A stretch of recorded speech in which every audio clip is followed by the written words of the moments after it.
Perseverance, willingness to learn, and proper guidance are the three major factors of success. Hi everyone, it's me Rajul from the University of Dhaka. তোমাদের মধ্যে যদি perseverance এবং willingness to learn এই দুটি গুণ থেকে থাকে তাহলে রেজাল্টস ক্লাসরুমে তোমাদের ওয়েলকাম। আমার এই চ্যানেলে তোমরা Bangla, English, ICT, accounting, management, finance and স্ট্যাটিস্টিক্সের প্রথম ও দ্বিতীয় পত্রের প্রতিটি চ্যাপ্টার বা টপিক্সের উপর ধারাবাহিক লেকচার পাবে। তোমাদের একাডেমিক রেজাল্ট কিভাবে ভালো করতে পারো সে সমস্ত গাইডলাইন্স পেতে আমার চ্যানেলটি এখনই সাবস্ক্রাইব করে নোটিফিকেশন বেল আইকনটি অন করে রাখো এবং আমার এই চ্যানেলটি তোমরা তোমাদের ফ্রেন্ডদের সাথে শেয়ার করো।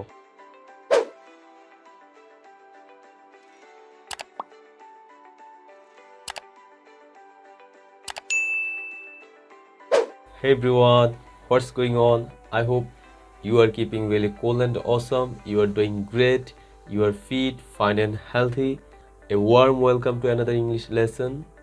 In this lesson, I'm gonna solve a flowchart so easily. So keep watching the lesson with patience and concentration.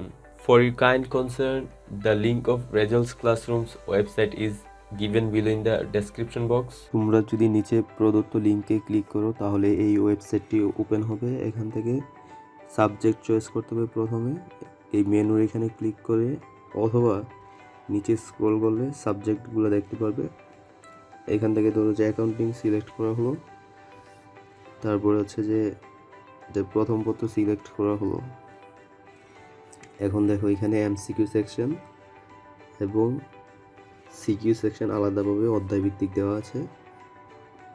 তোমাদের কাজ হচ্ছে যে কোনো একটি অধ্যায় সিলেক্ট করা যেটা ভিডিও ইউটিউব থেকে দেখা শেষ হয়ে গেছে। জাস্ট ওই অধ্যায়টির উপর ক্লিক করলেই হবে।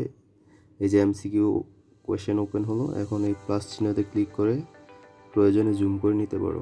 এখন সিকিউ কোয়েশ্চেন যদি ওপেন করতে চাও তাহলে জাস্ট ওই অধ্যায়ের উপর ক্লিক করলেই হবে। এখান থেকে প্রয়োজনে প্লাস চিহ্নে ক্লিক করে জুম করে নিতে পারবে। এভাবেই তোমরা প্রতিটি অধ্যায়ের এমসিকিউ এবং সিকিউ কোয়েশ্চেন দিয়ে নিজের এক্সাম দিতে যেন ওই অধ্যায়টি কতটুকু পারো সেটা যাচাই করতে পারো। এছাড়াও ভিডিওর ডেসক্রিপশন বক্সে রেজাল্টস ক্লাসরুমের ফেসবুক পেজের লিঙ্ক দেওয়া রয়েছে। তোমরা ফেসবুক পেজে কানেক্টেড থাকো, কারণ ফেসবুক পেজের মাধ্যমে যাবতীয় আপডেট পাবে। এছাড়াও এফবি পেজে ইংলিশের রিটেন পার্টের জন্য যেগুলো ইম্পর্টেন্ট সেগুলোর শর্ট নোটস পাবে। অ্যান্ড স্পেশালি এফবি পেজের মাধ্যমে তোমাদের মান্থলি বিভিন্ন কুইজ অর এক্সাম নেওয়া হবে। Before starting the lesson, make sure that you have already watched my video regarding the rules of flowchart. যদি তুমি ওই ভিডিওটি অলরেডি দেখে থাকো তাহলে ওয়েল, বাট যদি অলরেডি দেখে না থাকো তাহলে হচ্ছে যে এই ভিডিও দেখার আগে ওই ভিডিওটি দেখো, প্লেলিস্টে যে ওই ভিডিওটি পাবে। কারণ তুমি যদি ওই ভিডিওটি না দেখে থাকো তাহলে কিন্তু এই ফ্লোচার্ট কিভাবে অ্যান্সার করতে হবে সেটা কিন্তু তুমি বুঝতে পারবে না। কারণ হচ্ছে যে ওই ভিডিওটাতে কিন্তু ফ্লোচার্টের A to Z রুলসগুলো দেওয়া রয়েছে। সো এখন তোমরা তোমাদের স্ক্রিনে আজকের কোয়েশ্চেনটি দেখতে পাচ্ছ। এই কোয়েশ্চেনটির ফ্লোচার্ট কিভাবে অ্যান্সার করতে হবে সেটাই আজকে দেখানো হবে। So take a screenshot of this question. So তোমাদের ফার্স্ট কাজ হচ্ছে যে পুরো প্যাসেজটিকে একবার পড়ে নেওয়া। তাহলে ফার্স্টে হচ্ছে যে এটার টাইটেল দিতে হবে। সো এটার টাইটেলটা কিভাবে দিতে পারো? সো এটা হচ্ছে যে এই ফ্লোচার্টের টাইটেল, এটা তোমাদের খাতায় ফার্স্টে লিখবে। দেন যেই কাজটা করতে হবে, তোমাদের কোয়েশ্চেনে যেই বক্সটা দেয়া আছে এবং সেই বক্সে যেই লেখাটা দেয়া আছে এক্স্যাক্টলি সেই লেখাটা এবং বক্সটা তোমাদের খাতায় ফার্স্টে অঙ্কন করতে হবে। সো এই কোয়েশ্চেনে যেই বক্সটি এবং যে লেখাটি দেওয়া রয়েছে তাহলে সেটি এখানে লেখা হচ্ছে an applied form of art.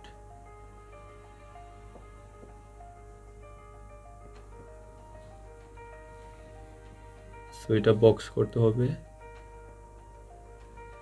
এই বক্স তোমরা পেন্সিল দিয়ে এবং স্কেল দিয়ে স্ট্রেট করে করবা। যেহেতু আমি প্রিভিয়াস ফ্লোচার্ট সলিউশনে হরাইজন্টাল বক্সিং করে দেখিয়েছিলাম, এখানে ভার্টিক্যাল ওয়েতে কিভাবে বক্স করে অ্যান্সার করতে হবে সেটা দেখানো হচ্ছে। সো এই ইনফরমেশনটা আমাদের কোয়েশ্চেনে দেওয়া রয়েছে। সো এখন আমাদের কাজ হচ্ছে যে এই ইনফরমেশনের অ্যাকর্ডেন্সে বাকি যে 5টি বক্স রয়েছে সেগুলো আমাদের ফিল আপ করতে হবে। সো এখানে দেখো যে an applied form of art, এটা কিন্তু একটা নাউন ফ্রেজ। ওকে, সো আমাদের নেক্সট 5টি বক্স কিন্তু আমাদের নাউন ফ্রেজ দ্বারা ফিল আপ করতে হবে, অথবা আমাদের এই নাউন দিয়ে কিন্তু আমাদের স্টার্টিংটা করতে হবে। সো প্যাসেজটি পড়া যাক। এ craft work is an applied form of art. এই ইনফরমেশনটাই কিন্তু এখানে দেয়া প্রথম বক্সে। তাহলে আমাদের নেক্সট বক্সের ইনফরমেশনগুলো এই লাইনের পর থেকে হবে। A social and cultural product reflecting the inclusive nature of folk imagination. So এই লাইন থেকে কিন্তু আমরা আরেকটি বক্স ফিল আপ করতে পারি, সেটা হচ্ছে যে এখানে দেখো বলা আছে a social and cultural product reflecting the inclusive nature of folk imagination. তাহলে এখান থেকে আমরা লিখতে পারি এটা, এই যে রিফ্লেক্টিং, এটাকে আমরা নাউনে কনভার্ট করে ফেলবো, reflection of the inclusive nature of folk imagination. So এটা আমরা সেকেন্ড বক্সে লিখব।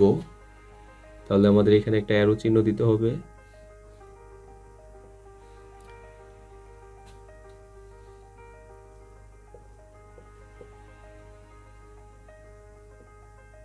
রিফ্লেকশন অফ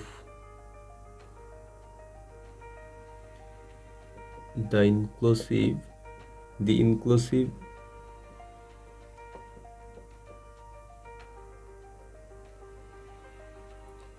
nature of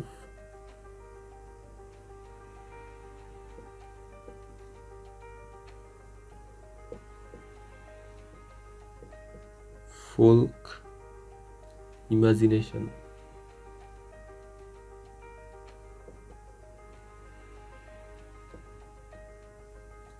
এটা হচ্ছে second box.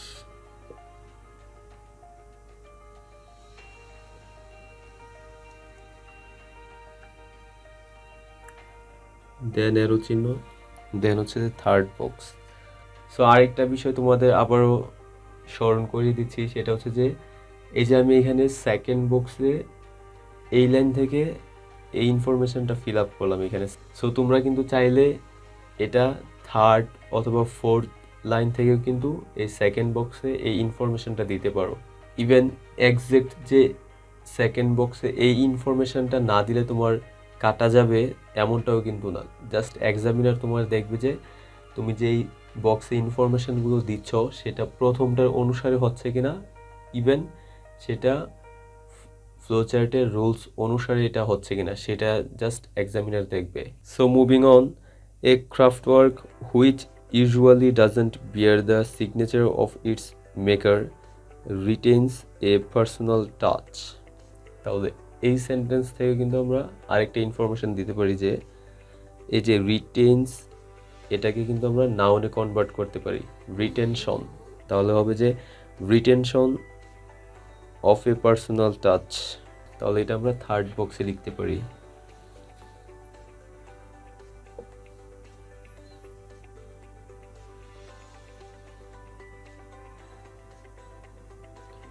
retention of personal touch.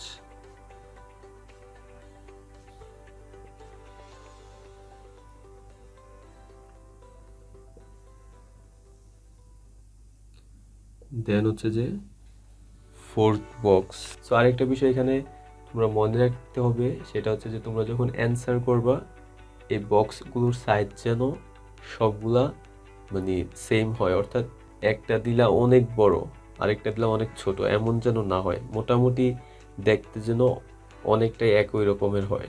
So moving on, when we look at a 30-year-old Nakshi Kantha we wonder at its motifs and designs that point to the artistic ingenuity and the presence of the maker in it. So এই line থেকে কিন্তু আমরা আরেকটা information দিতে পারি, সেটা হচ্ছে যে এই যে এখানে বলা আছে that point to the artistic ingenuity and the presence of the maker in it. So এখান থেকে আমরা লিখতে পারি sign of artistic ingenuity. So এটা আমরা ফোর্থ বক্সে লিখব।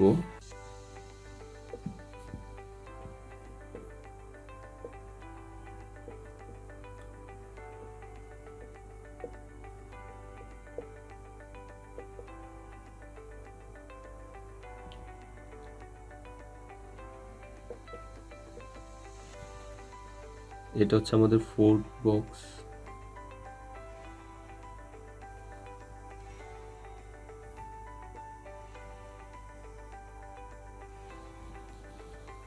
So moving on, the fact that we don't know her name or any other details about her doesn't take anything away from our appreciation of the artist.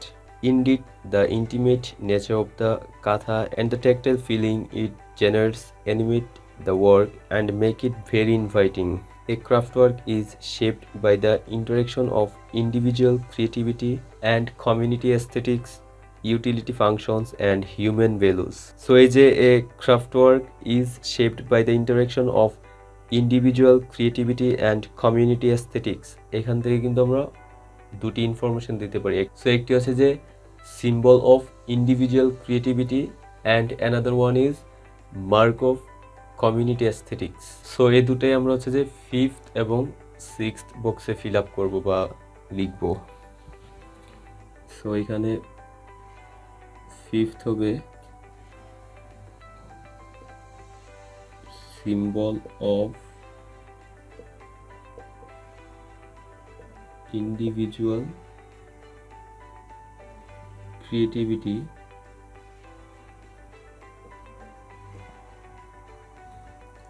দেন এটাকে box করতে হবে।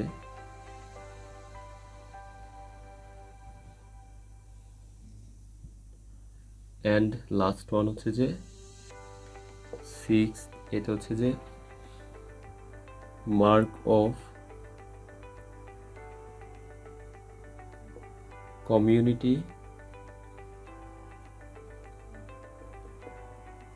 aesthetics।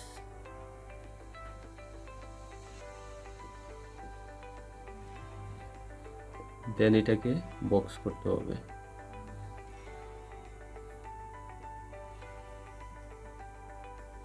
So এভাবে হচ্ছে যে এই প্রশ্নের ফ্লোচার্ট অ্যান্সার করতে হবে।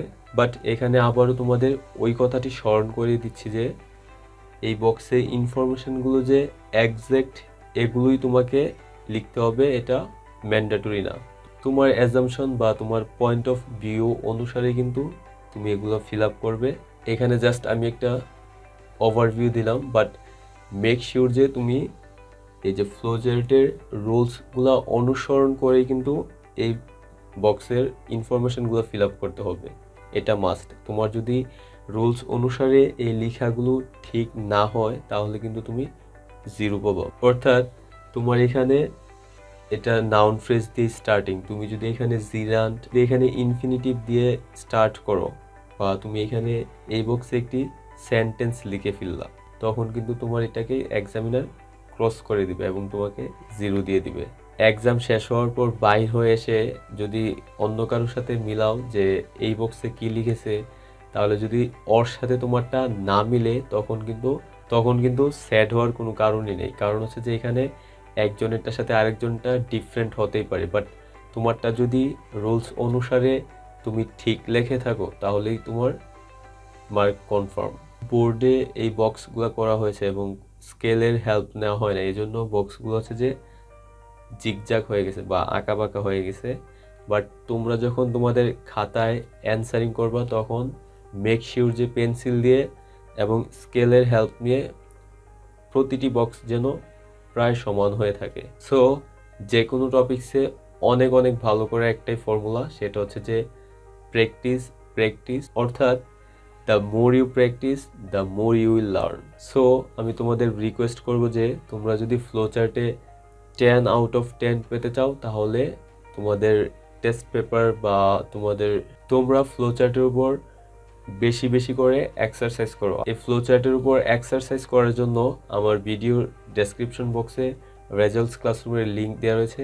এখানে তোমরা ফ্লোচার্টের উপর আরও অনেকগুলো কোয়েশ্চেন পাবে। ইভেন এই কোয়েশ্চেনের নিচে কিন্তু প্রতিটি ফ্লোচার্টের সম্ভাব্য অ্যান্সারগুলো দেওয়া রয়েছে। সো আই হোপ তোমরা ফ্লোচার্ট কীভাবে সলিউশন করতে হবে সেটা বুঝতে পেরেছ।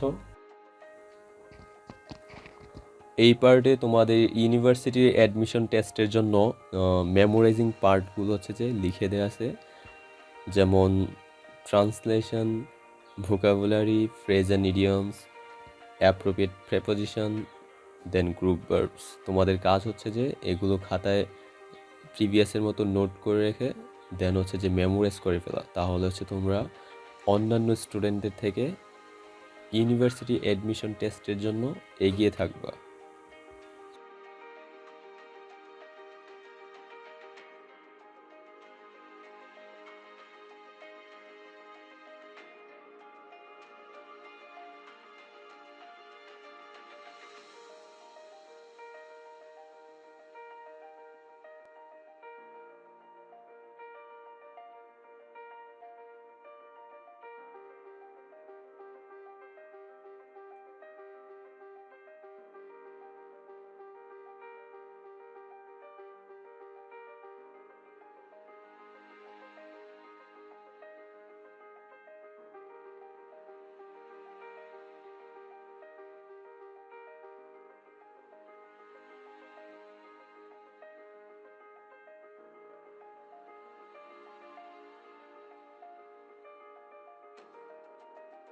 সো গাইস, আজকে এতটুকু পর্যন্তই। ক্লাস সম্পর্কে তোমাদের যে কোনো অপিনিয়ন থাকলে let me know in the comment section.